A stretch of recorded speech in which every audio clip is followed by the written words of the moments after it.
Hello and welcome everybody to the second webinar following our SAF workshop, 3-day SAF workshop in January this year. I have the pleasure to address the opening words to you. My name is Ralph Kosman from EASA. I'm the International Cooperation Officer, and I'm the operational manager of the EU CCA CORSIA project. I would like to give you a brief insight of what we're doing on how this activity today, how this webinar today is embedded. We are in this project that is supported by the European Union and funded by the European Union, where we are supporting the ASEAN member states on CORSIA implementation. We are supporting on the creation of the state action plan for the reduction of CO2 emissions that is submitted to ICAO.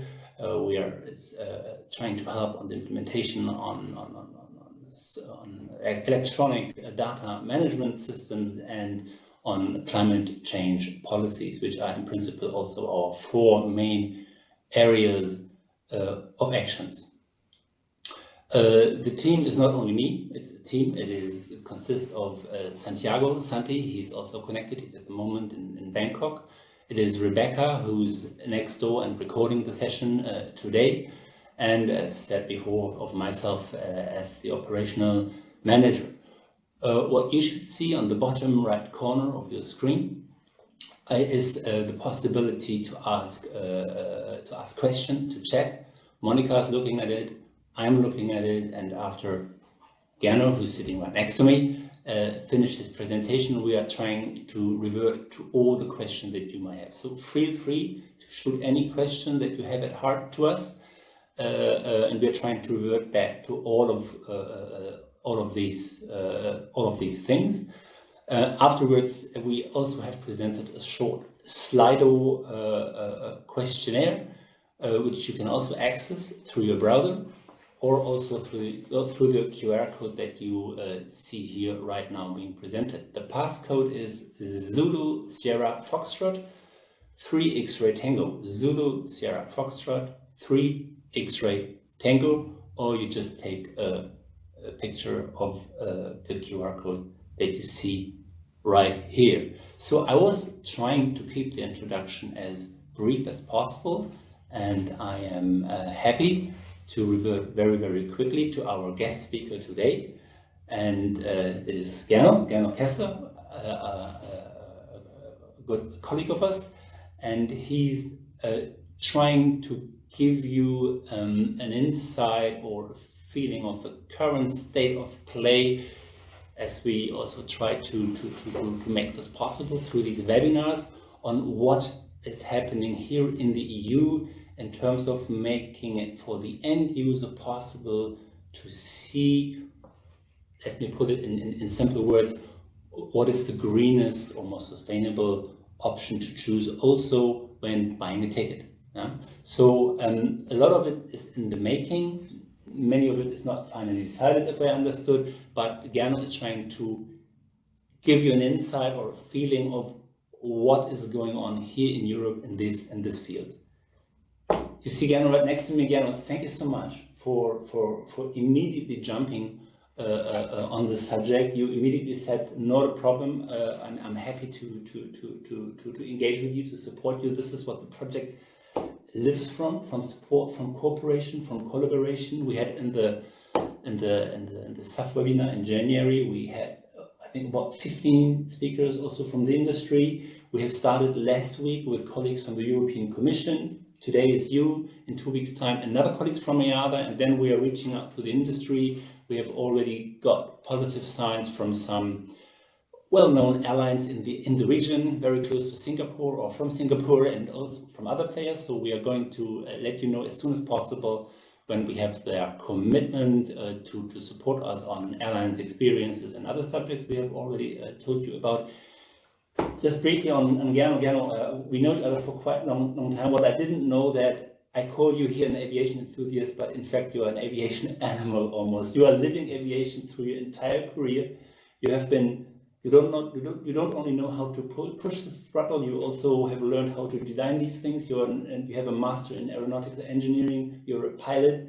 You have been living in all fields at the military, in the industry. You have been working for national authorities. You have joined EASA years ago, and you have been involved in many policy processes, including just recently, if I understood recently, also being in touch on the Eco-Level project you are trying to tell us something about. So thanks a lot for helping us. And if I may give the floor straight to you, Gernot, if you want your presentation just above mine. Hope this will work. Thank you, Ralph. And good morning, good afternoon, everybody. And thank you for providing me with the opportunity to exchange with you today, to briefly present to you our ideas, what is behind the European or EASA aviation label, which we are working out. Also let me already here say that I'm quite interested in the subsequent exchange with you, and interested to hear from you your feedback and what you think of it, and how we could maybe even up to team up and see things developing potentially also somewhere else.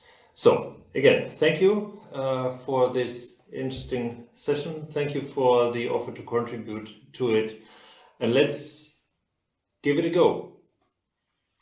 Before looking at the label itself, let's look at one level above, at more generic level, what we have at work in the Sustainable Aviation Program, EASA, how this is composed, and based on an ever-larging variety of high-level EU policy objectives. You certainly will have talked about the Green Deal, the Fit for 55, and other mushrooming, very strong policies, which one day might or not might turn into concrete regulatory action. And based also on the wider scope EASA has now with basic regulation, that is the foundation of our house here in EASA, with the basic regulation in 2018 having been changed to explicitly include environmental matters. So based on this platform, we have a variety of concrete technical steps going on. It's briefly sketched here, but you know it all. It's the electrification, the SAF, it's the sustainable certification, it's the electrification of aviation, it's of course the future technologies with electric VTOLs and the like. And you see here depicted at the 3 o'clock position the EASA label being also one of these elements. Needless to say that this is all to be seen at strategic level. So we take all this as a key priority over here in Europe and for our work in EASA. And let's not forget the challenging times we all went through over the last 2 years with COVID, which of course also provided us with the challenge to make sure that once aviation will try to climb up to the earlier processes and successes, that we try to contribute to the fact that this best would be done along the green side, so what we call the green recovery. So this is the overall context we are looking at now. Let's talk about when we try to encounter the challenge of making aviation even more sustainable. Let's talk about the overall challenges when it comes to the policy making, when it comes to the scientific approach to this. First off, it's all about data. It's all about facts. It's about figures. Whenever we try to tackle something, we need to have this placed on firm grounds, technical and scientific grounds.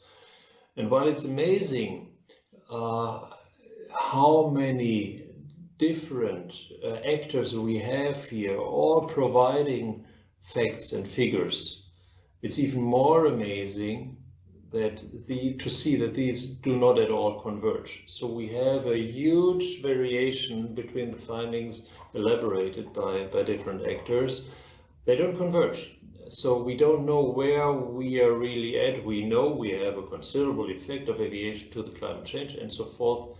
But to put this on firm figures so far does not appear really feasible in an incontested way.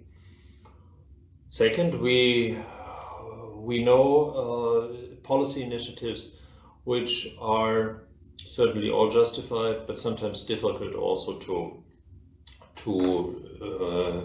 bring on board when it comes to concrete future-oriented policy making in aviation.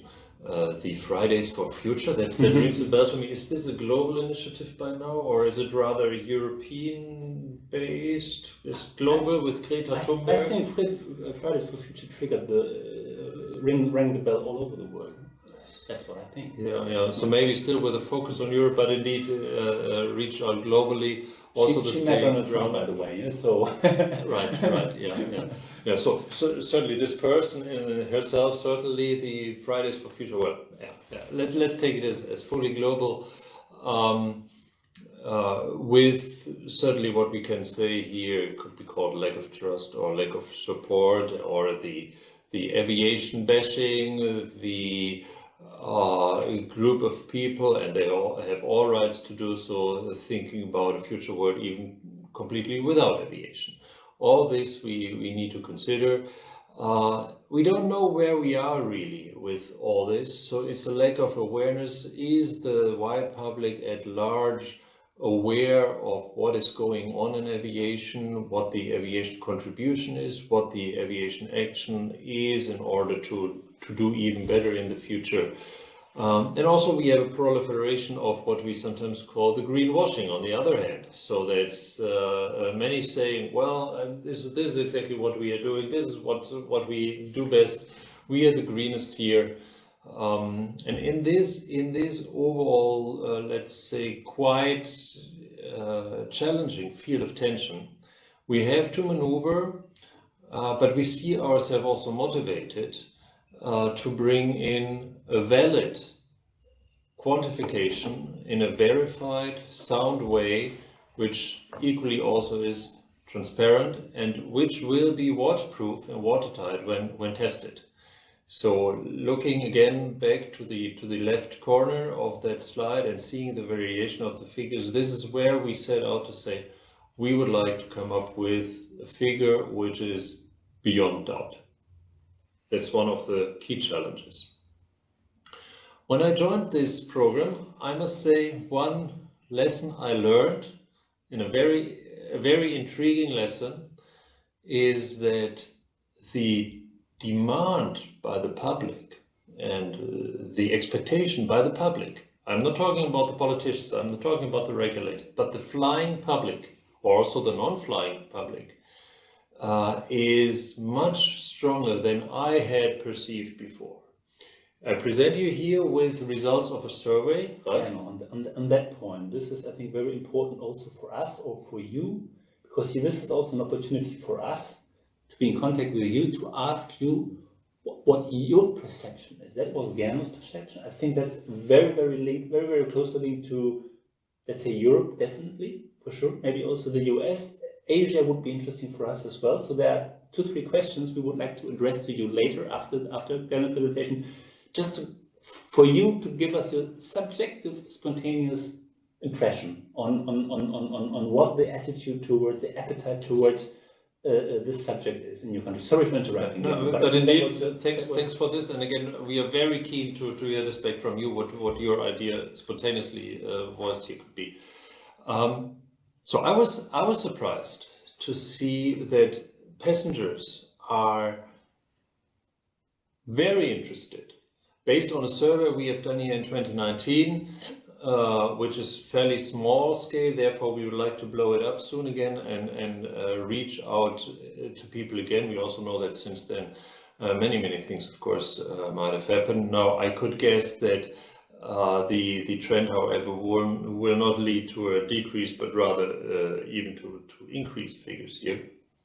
So while passengers indicated that, and again, no surprise, they don't really know in quantified terms where we are with aviation and with the aviation contribution, particularly in the CO2 emission regime, but they are very keen to know better.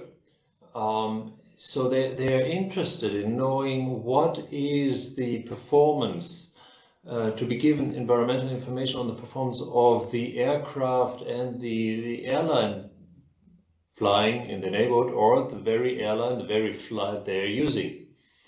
And they would like to be given to receive more information in the form of a label. And here, for the first time today, the key term label comes in. So a label like we are used as the European citizens when buying a car, it's been given a label reaching from A, B, C, D, E, F, G. When we are buying our fridge, same scale appears, or for other products like in the food area, we have call it traffic light label indication from green to over yellow to red. Sometimes there's some steps in between. So it's a fairly common thing to be dealing with this generic label idea. And yes, in our query, 3 out of 4 Europeans were keen to see this applied also for aviation, one way or the other. And certainly no less interesting also to me was the fact that the majority of people are well willing to pay in addition, quite a substantial amount even, to be informed in that way and to be well positioned to take a sustainable choice, a more sustainable choice, to know what is the greener choice for their trip.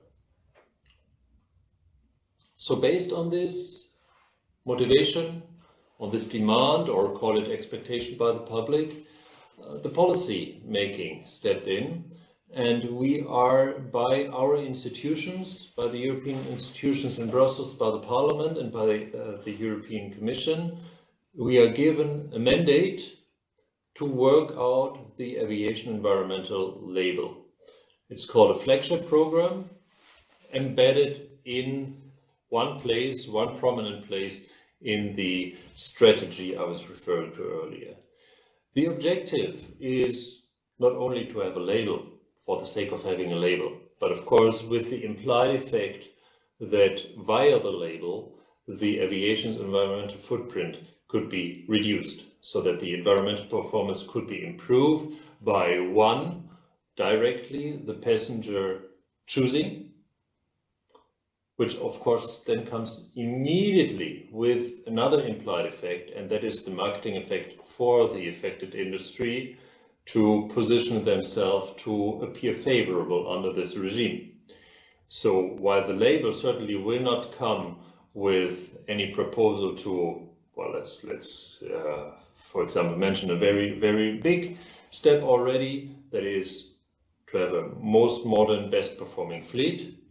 Of course, with the label showing a certain manufacturer, theoretically speaking here, or airline, or operator, a very bad performance due to the aircraft being used, this could lead to incentive from the industry to take certain steps to do better. So it comes with the incentive to improve in an indirect way.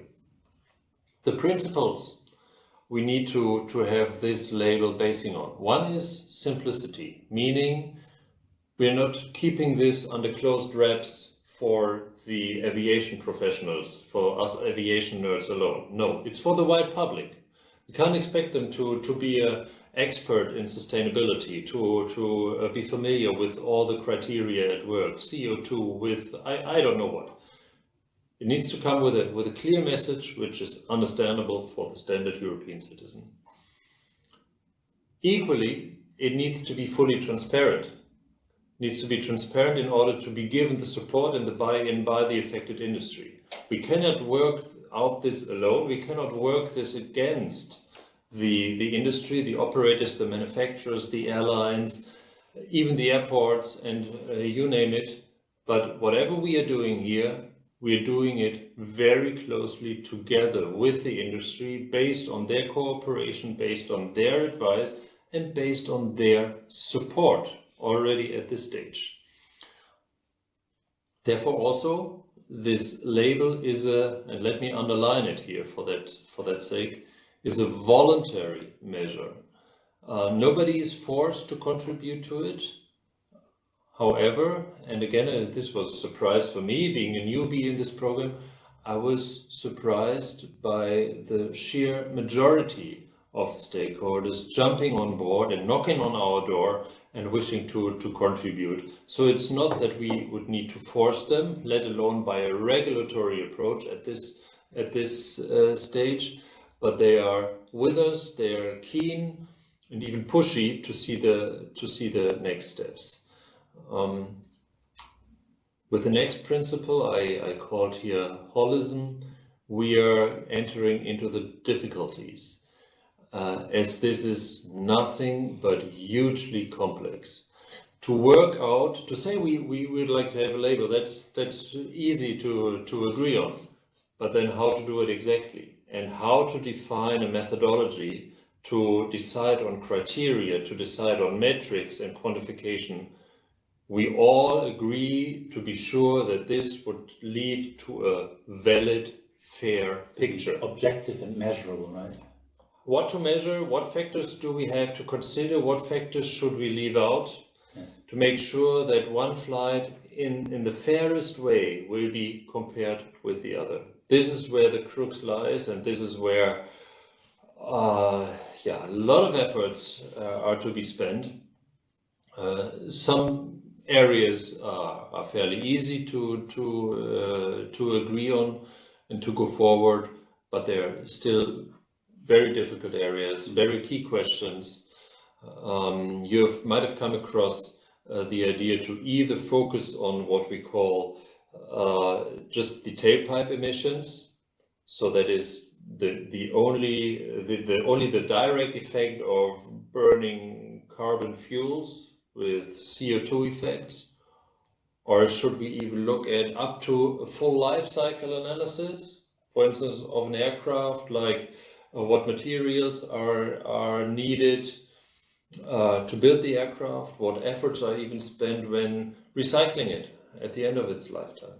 Should we look at all this, potentially with the idea at one not so soon day to compare this with a different mode of transport? All those are interesting ideas. They all have something to them, but we have to place somewhere between an overreaching simplification, thereby losing the path of being scientific based and fair. But at the same time, we have to do only what we can do in order to come up with a model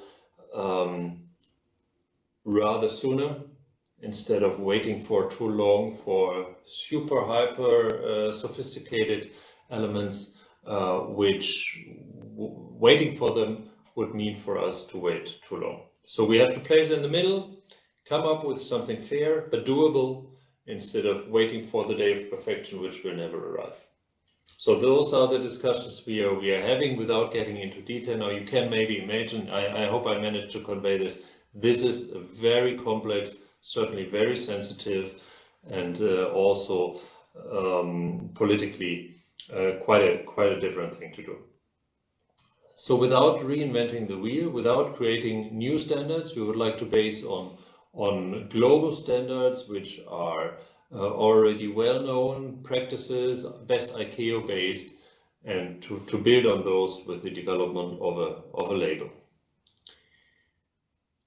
Some few technical aspects, and please don't expect me, and I think you don't want me, to go into the very technical detail. This would go too far here.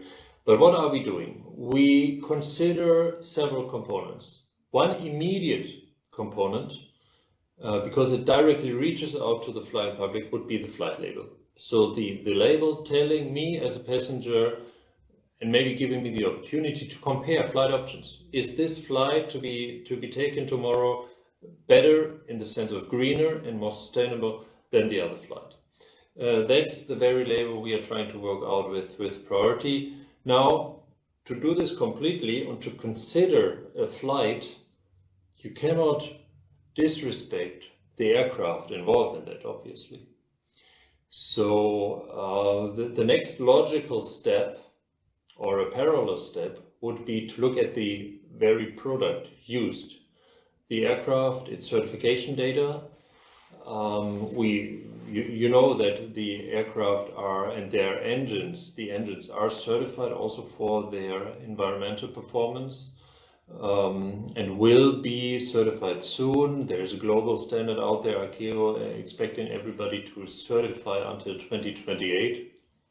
Still 6 years ago, obviously, but in the end, latest by 2028, also the CO2 performance of the aircraft will be officially certified. So will be the local noise emission, and so forth. So with those data, we can already come up with quite a fair picture on the aircraft product.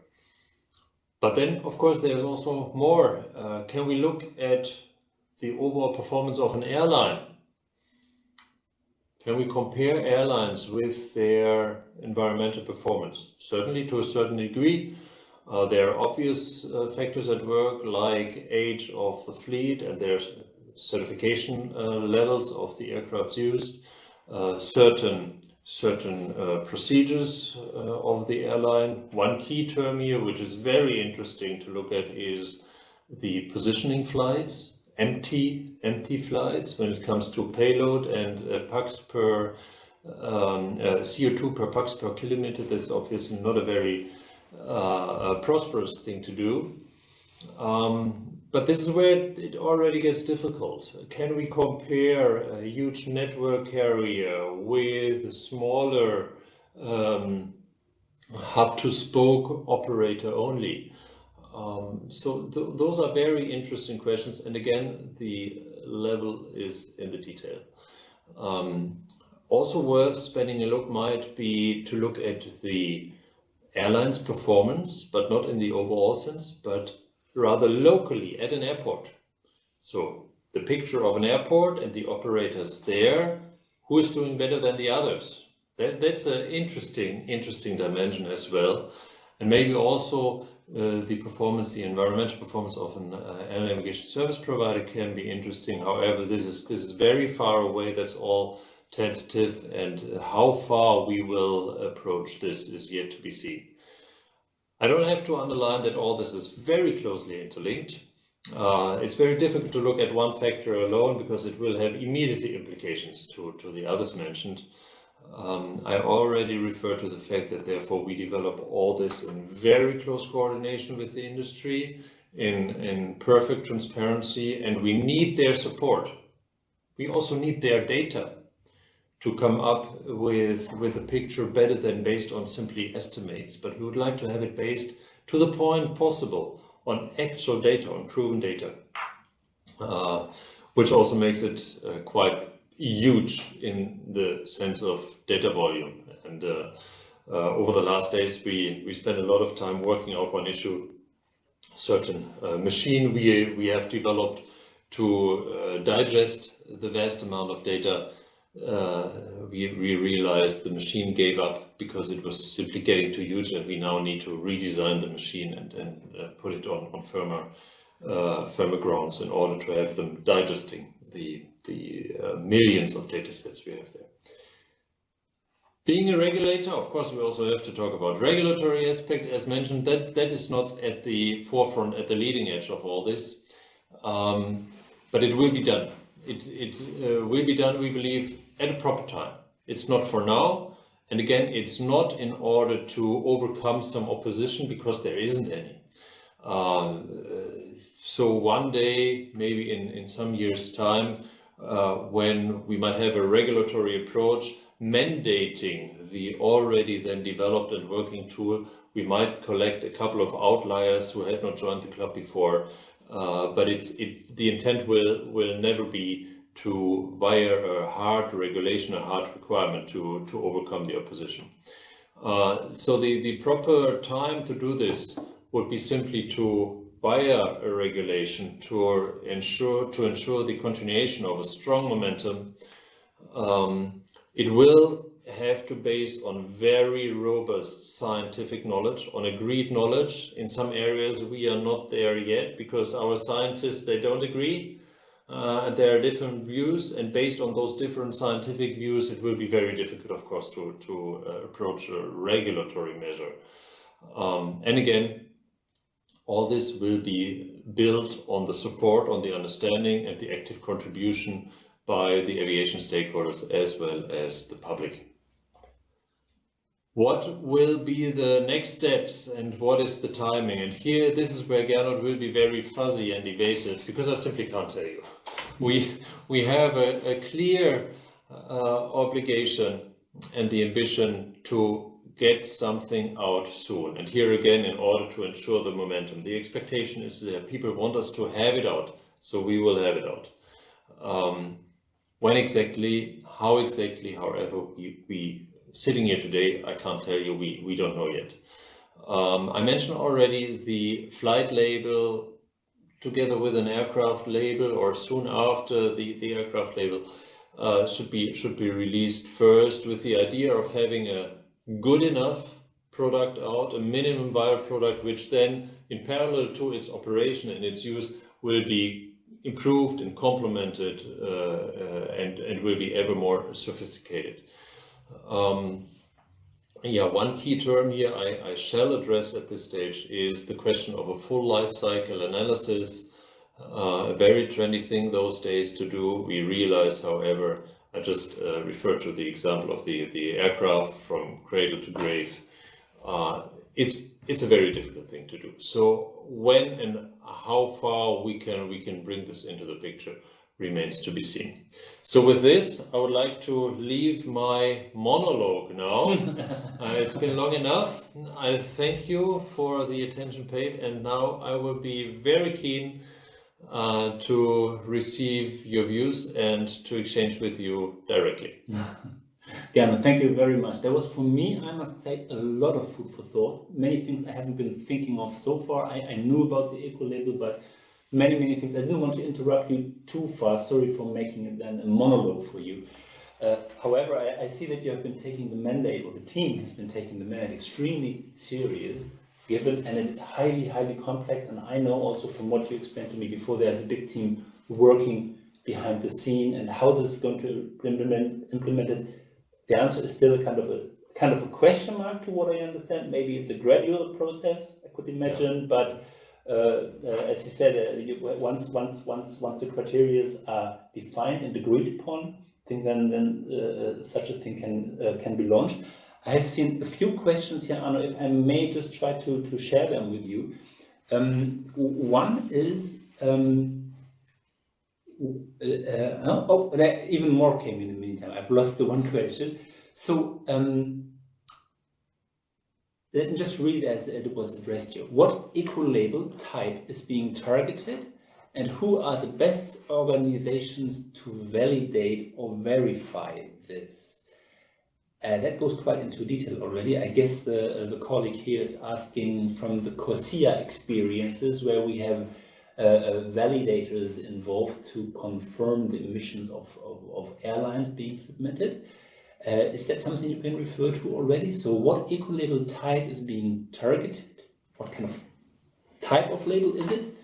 And who are the best organizations to validate, to control and check whether the criteria are quite concrete? I hope to be on target with the following response. The question also seems to be about the scaling used, and we are thinking about a star model, most likely like 5 stars, with EASA owning it. So the validation will come by EASA, and that is exactly also the benefit the industry sees by having the regulator rubber stamping it, developing it, releasing in a way also we don't know yet.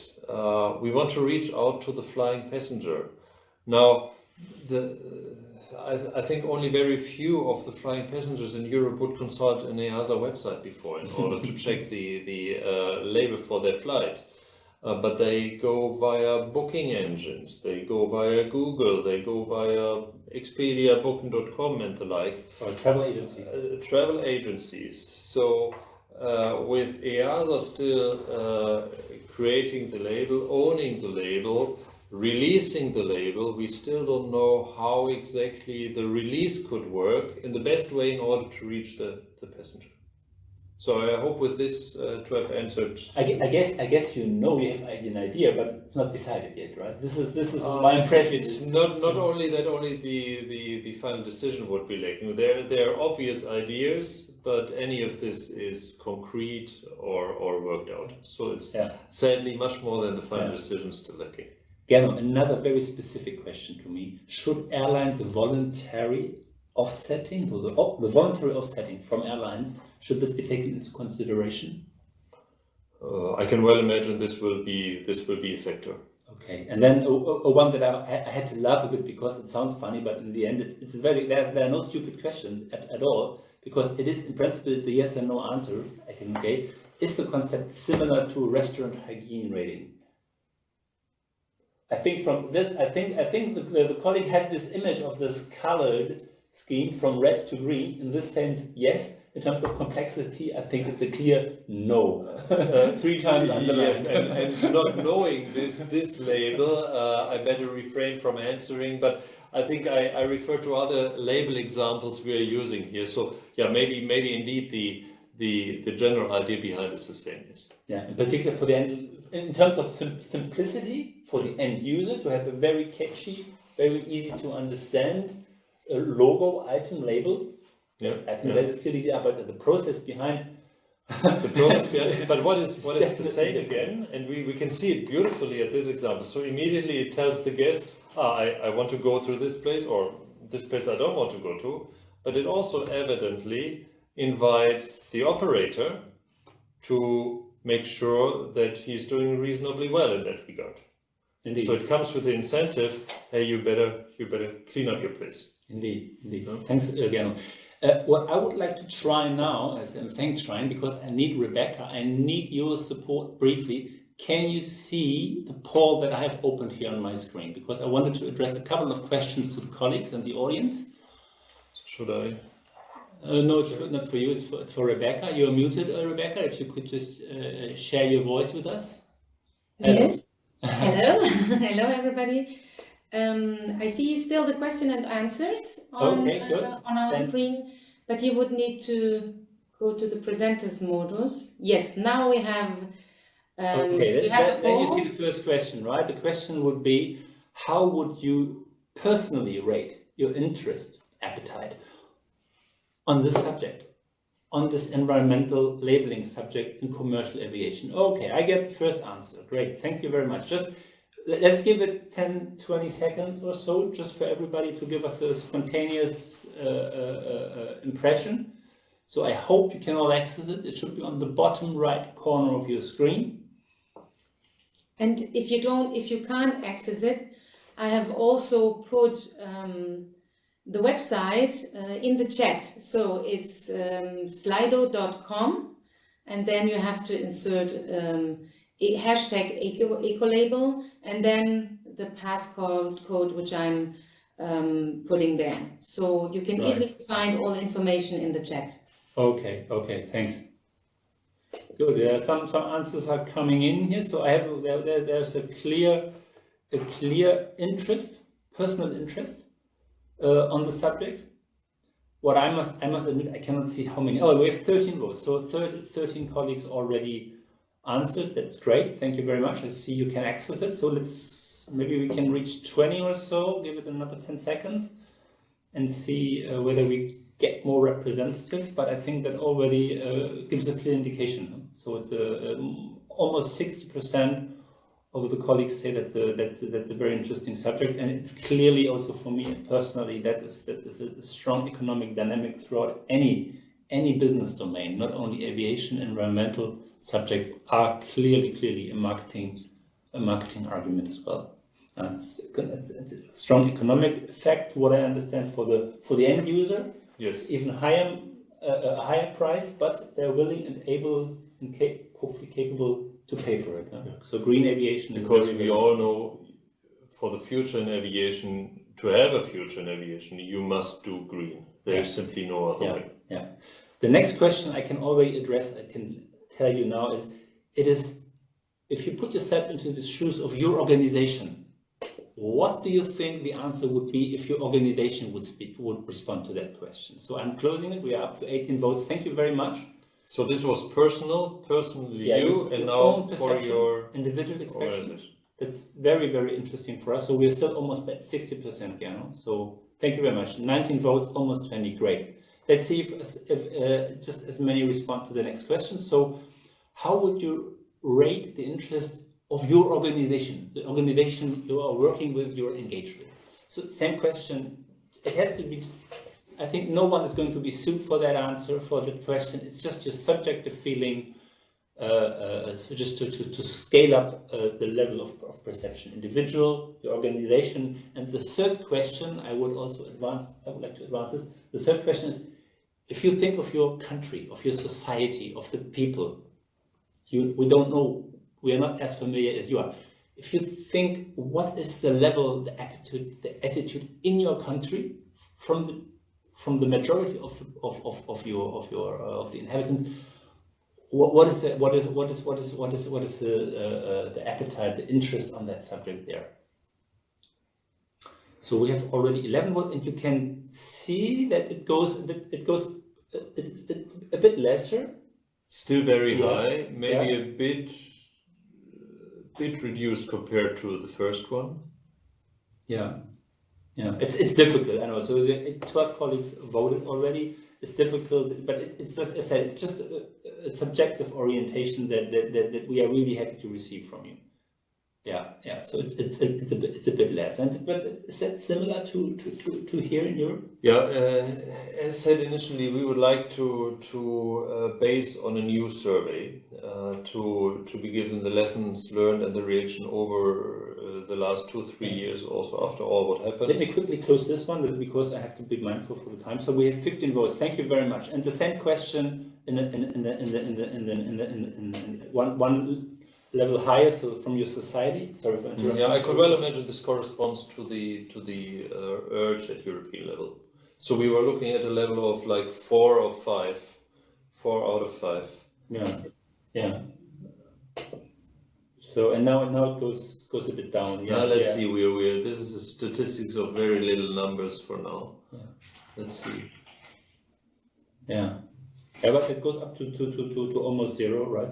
Which is not a surprise, of course. That people are dealing on a daily basis with other subjects, and not everybody's flying, of course. Yeah. I mean, who's the target group? Huh? It's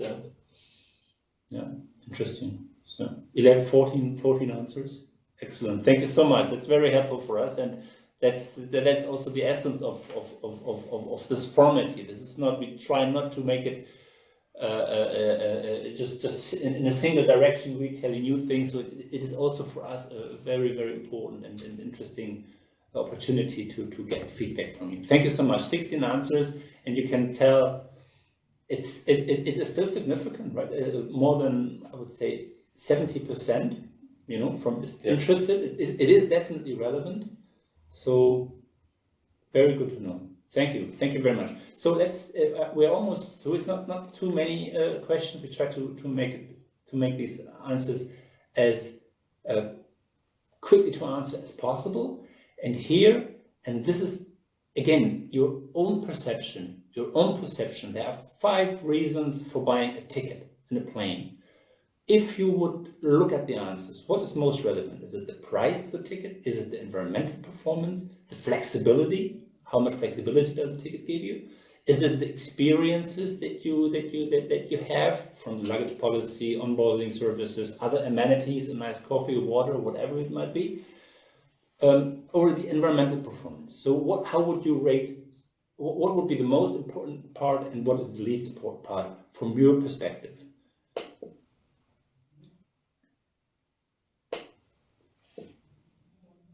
Right. 8 votes.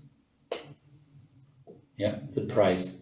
That the price is that something that you would say is representative also for Europe? Yes, that's what I'd expect. Also, answer number 2, kind of. No, now it's answer number 4. The flexibility also is related to the price in a certain way. Safety, certainly, we expect very high up.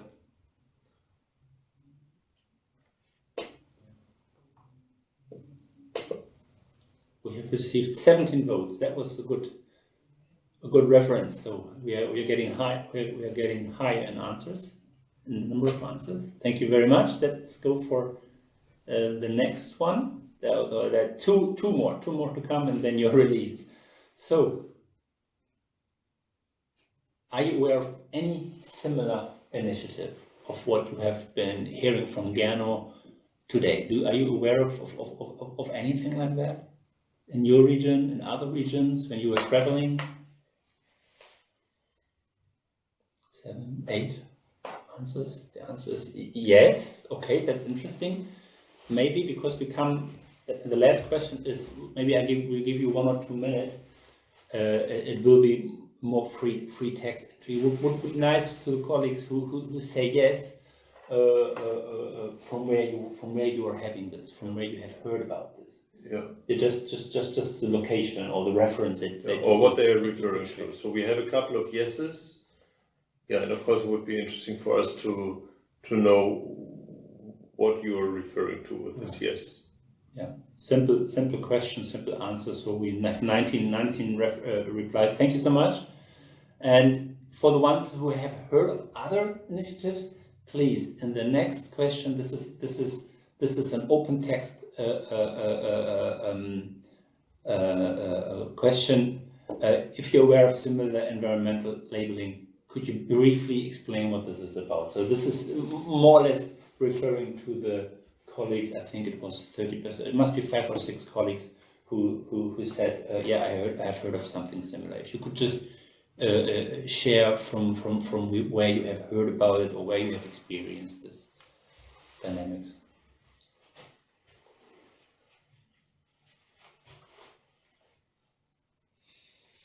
So maybe we can just let it go for a while.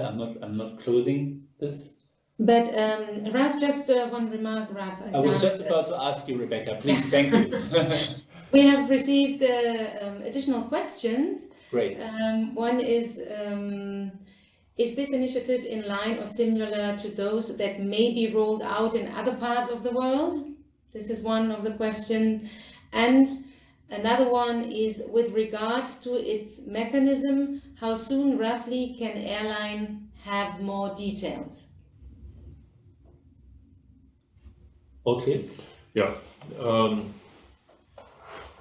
I don't see a concretely comparable development in the aviation sector in a different location, in different regional location. Was not aware of one. While certainly also those regional actors, they are very interested in what we are doing. So I don't believe that in the long run it will be the one and only and the last. Others will follow, but what we are about to do here seems to be in the lead, and right now stands on unique feet. Timing, and again, all is transparent here. Nothing is cooked in the dark, but we are simply not there yet. So when it comes to the airlines and available data, especially also here for non-European airlines, that remains to be seen. Thanks, Gernot. As said again, I'm repeating myself. We're trying to show you the state of play in various environmental related subjects. This is one of it, and I think it is what is very uncomfortable is because it always sounds as if one has to apologize. No, it's not the case. It is really trying, and that is sometimes not comfortable for someone to present. Trying to show you as good as possible where we stand. This is the current snapshot on where we are. The process, it takes some time, but we are committed. I can see it's clearly committed. our stakeholders, on the political side, it's clearly a demand. The society demand is there. The industry also understood there's an interest. It is a market argument. It's a marketing argument. It's an economic argument. So we have been taking it on board, and we're trying to progress it as quick but as sustainable as possible. It doesn't help if it's not a long-lasting and from all sides agreed process, right? Exactly, and it's a process over years. I'm honored to give you the snapshot of today, as you said, and we will deliver. We are bound to deliver, and we will. It's not even that far away, I guess, but we can't put the finger on it today. Again, we have received some questions. Thank you so much again to the colleagues doing it. To what I see here is that many have seen labeling solutions in other domains, right? Like ISO has 3 types of eco-labeling, environmental and labeling. Type 1 is mostly for regulators to publish eco-labeling with specific labeling criteria for specific products. Oh, no, it goes up and down. Sorry, it's difficult for me to read. So another answer is not an environmental labeling specific, but frameworks to what's sustainability in the aviation industry. Okay, so of course, framework is clear, but not specifically labeling. Another colleague saw something in the energy and water efficiency domain on electrical appliances. Exactly, that's where it comes from. This is how it derived from. CO2 produced on the itinerary from flight search, like Skyscanner. Yes, so CO2 as one criteria, right? Yeah. Which is one part of the label, right? Linked to this is the interesting aspect: how far can we base on estimates, or maybe even, and better even, on actual fuel burn, certified concrete fuel burn data, hence concrete data about the CO2 performance. Better than estimates, of course. So that's what we are trying. Good. I think that was the last question that we had. So I have to. I don't want to thank too often, but I'm really thankful. So great for your thankful for your support. Rebecca, anything left open? Do you have anything we should or need to share? We don't want to go over the time. We are now 53 minutes. We have another 5 to 6 minutes available. It's the end of the working day in Asia, so we said this is like a not slow down time, but at least something you can food for thought for taking home. We are going to share with you on our website these informations that we have. Sorry, I haven't. I think we can do that. Can we do that? Share this. Yeah, we are going to share this on our website. And let me also share the final slide here. I'm overriding you now, So just to link you to the next session that we have prepared or planned and organized. It is on the 28th of June. It is in exactly 2 weeks' time. So it should be again a Tuesday, I suppose. At the same time, and our colleague Andrea Busa, some of you might have seen him also in the workshop in January. He's going to elaborate on the SAF certification, the ASTM, and new pathways. We have, as mentioned before, a half green light for July on airlines experiences. I think I briefly mentioned the airline that comes into play. It is an Asian airline, well known to all of you. So we have crossing fingers, so it looks all good, and we're going to let you know as soon as we have the final confirmation. So another one is then in the pipeline for July, and that's, as said here, airlines experiences. And then we want to have the second half of the 8 sessions, sustainability certification schemes. That looks also quite promising. Then the role of the airports as a hub in scaling up the SAF uptake, SAF benefits beyond CORSIA, and environmental reporting. So that's going to be then the second half of the series of workshops. And I want to thank you for the very last time for being with us. It was a great pleasure, and I'm looking forward to see you hopefully all again in 2 weeks' time. And whoever you know who could be interested in this format, in these subjects, please feel free to share the invitations that we have addressed to you.